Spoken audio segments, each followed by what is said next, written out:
Hello everyone, welcome to the simulation channel. My name is JP. Today we're going to look at the simulation 103 grocery war. We are doing grocery shopping today. What are we shopping for? Is the checkout line. So the traditional grocery setup. Let's look at the Trader Joyce. You have the customer arrival, how many items they purchase. This will be random. You don't really know until it happens. Even customers don't know until they go to the store, end up spending $200. And what we're shopping for, checkout line design. How many servers should we have? So I have the arena open. Let's try this scenario.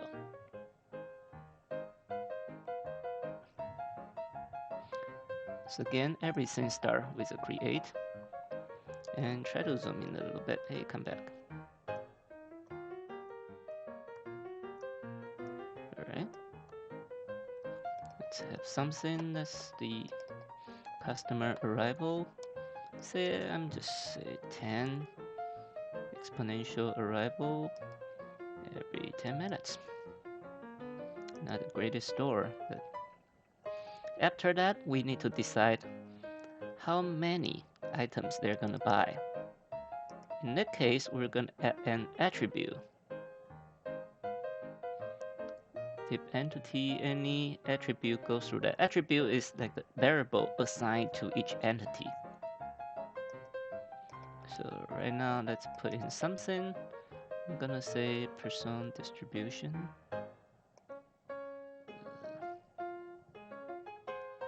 Alright,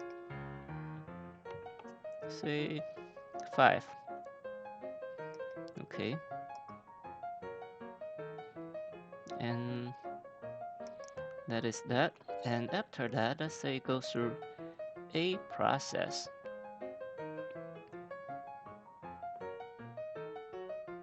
That is nothing new to us. Now what we're looking for is a cease delay release, and we do need one resource. Now here comes to the interesting part.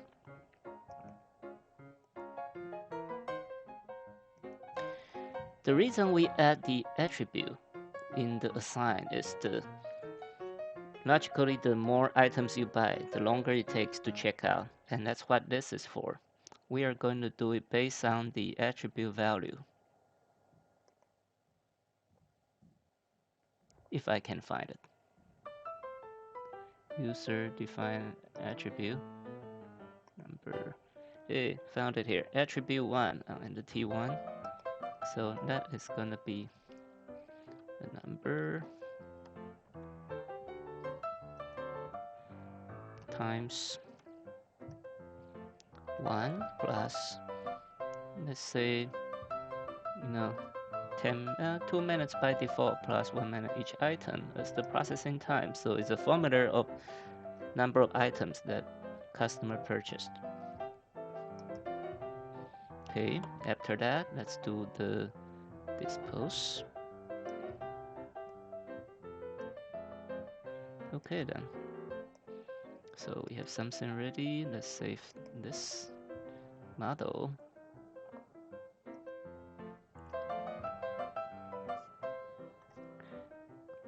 Saved, and let's set up the run. There's a check model, but we're not there yet. 12 hours per day. We just want to run 12 hours. And something caught my eyes because this is still hour, right? That's why it's so slow.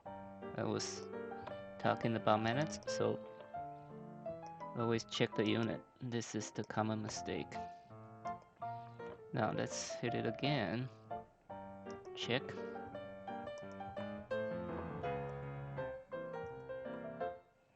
And run.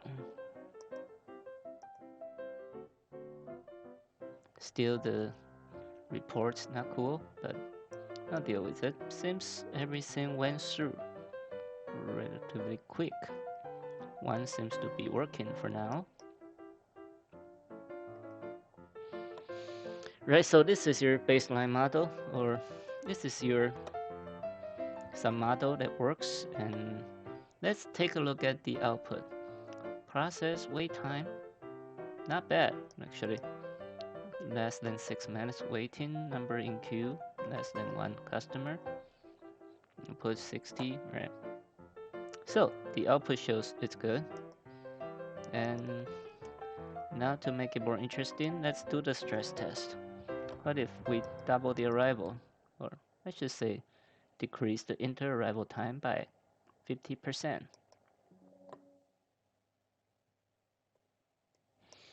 Okay, now we know that's probably not good. 36 stuck there still. No, end of the day. The output, now it's 1.28 hours. So yeah, 75 minutes or longer. I probably will never go there again. So that's what we're shopping for, right? To the question of what do we do in this situation?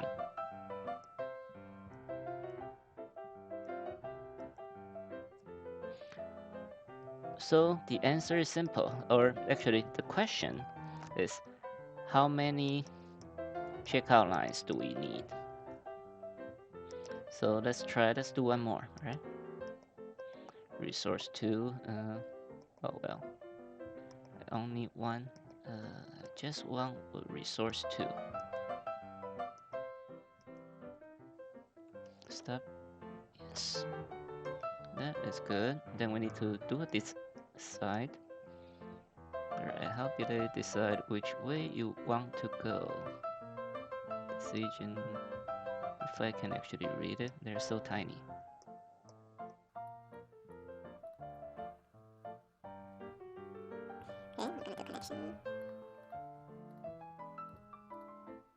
Starting with the standard way. Alright, first let's check if the flowchart works. Okay, we are looking at the, just say 50-50. Seems to be the logical place to start. Let's check. It's good.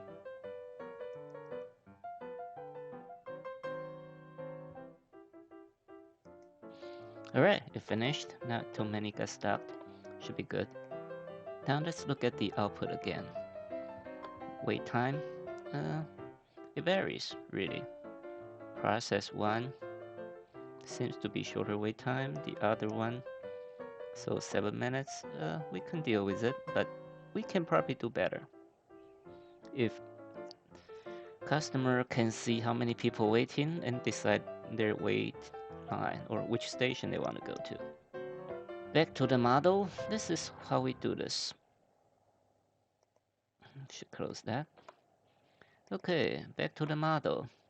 So let's do two-way by condition. We can do multiple ways. And this time we're going to do again expression. Right click, then we can say build expression.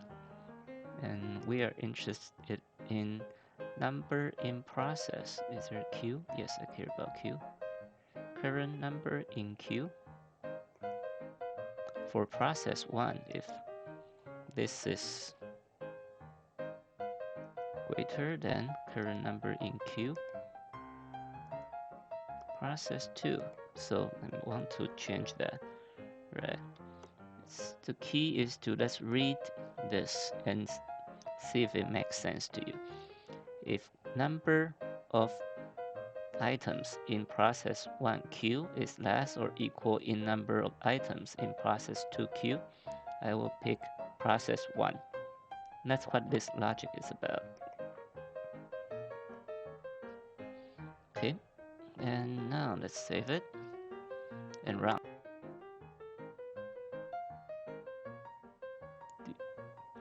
No, I don't want to see the result. So they finished and it's preferring process 1 as we expected.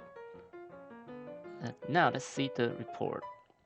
Okay, the process 2, process 1, number seems balanced a little bit. Actually, they're a lot closer compared to the previous round, so kind of the result we expected. Process 1 should be a little longer, but not that much. Alright, so this is how we do it. How many checkout lines should we open? That's what the grocery shopping problem is. Scenario 1. Now let's look at scenario 2. Alright. The example will be, say, W Mart. Now we have customer arrival, that'll be the same. How many items they purchased? Okay, this part is the same. Now we have a couple designs in the checkout line. Since we have bigger space, higher flow, we can afford to do express line and also self-checkout. Alright, let's look at the arena and start doing this again. I am going to use this model to modify. I believe if we use too many blocks, it starts to give me some kind of warning and say, this is evaluation mode, I'm not gonna take it. So one thing we assign by the look is this: how many items people buy. We know we look at the attribute 1 at the checkout time, but we haven't looked at this in the decide. If we do express len, let's see. Let's change that. If attribute 1 is greater than 5, then we do this. If it's less, we do 1. Okay, so if it's 5 or more, let's go to first len. If it's less, go to len 2. Okay, process line number 2. Let's see. Let's save it and try it.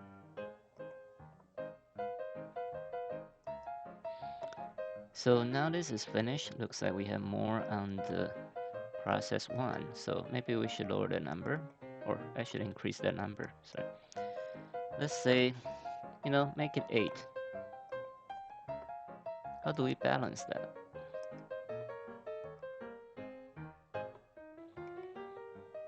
Now this is probably not good. You have 13 stuck here. So let's lower this number again. Let's do 6. Okay, they look somewhat balanced. There's no waiting in process 2 and some still in process 1. Let's look at the so here, that's the interesting part. The process 2, about 6 minutes. Process 1, about 9 minutes.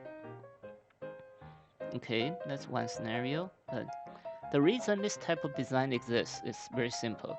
You come here, buy, yourself a pop, and now there's this group of people. They're buying shopping carts of things.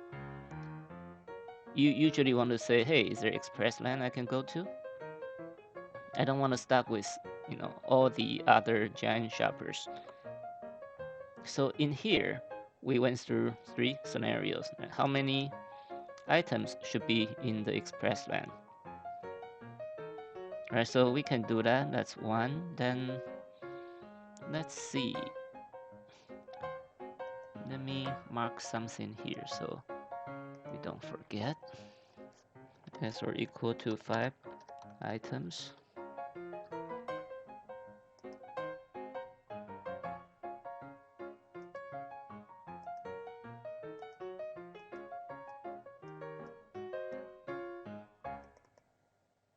Yes, that's all we have. So that's one scenario. The other is, hey, we can do all that. Then there is a self-checked out. Like the ATM, except for these don't have security concerns, so that'll be a lot easier. The logic will work as you have someone coming to the checkout. Do they care? Do we care how many items they purchase? We don't. Right, so that will be the express, and it's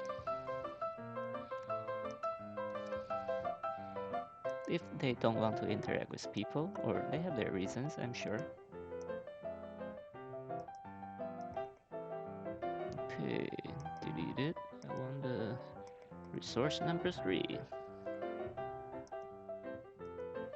Now let's double the arrival again.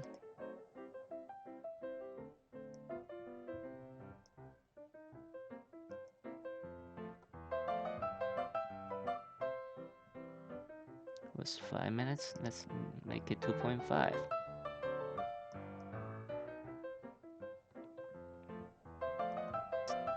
Look at the flow chart again. Every 2.5 minutes, following exponential distribution, they arrive. Then we assign how many items they are gonna buy. In here, we'll say, is it going into express lane or not? In here, we'll say, is it doing self-checkout or not? True, meaning no self-checkout. False, self-checkout. And here is the express lane, that's less than 5. Here's 6 or more. So I should mark something here as the express lane. Sorry, I mean self-checkout.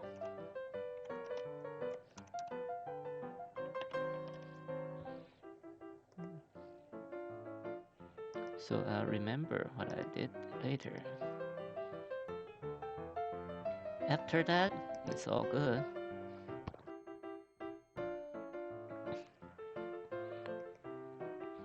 Now let's save the model and just hit the run.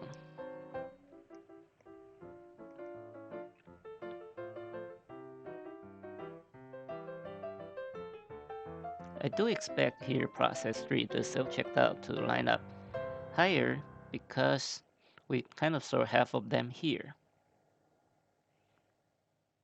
And there are 2 resources here.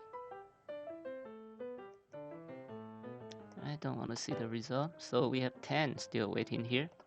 Let's look at the output file. We have the 5 items or less. That's still faster. Here, okay, that's longer. Now, the self-checkout is longer, so that's not right. Usually, they have more than they need. That's the backup system. Let's go back to the model and change the setting. Where is my process, the resource? Here. In the resource section, I'll just say capacity. Let's make it 5, 6, 5. Yeah. You ever go to the supermarket and see the self-checkout with less than 5 stations? I never saw that, so let's try it.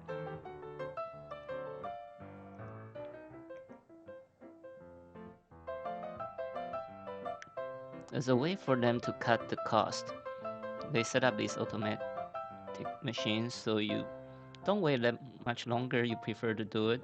They end up having one person looking at 5 to 10 stations. That's a effective way to cut the cost. Especially nowadays, it's hard to find people. And 12 hours later, let's see. Still someone in process. That's cool. Alright, let's look at the output file. So, that's super tiny number. So there's almost no waiting for self-checkout. The other, right, the express, still about half of time compared to the regular. That's what we expected.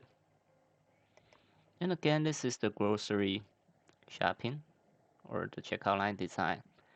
Give you the basic concept, how it's done. If there are certain type of problems you want to see, please let me know. Once again, thank you for watching the simulation channel. I hope to see you next time.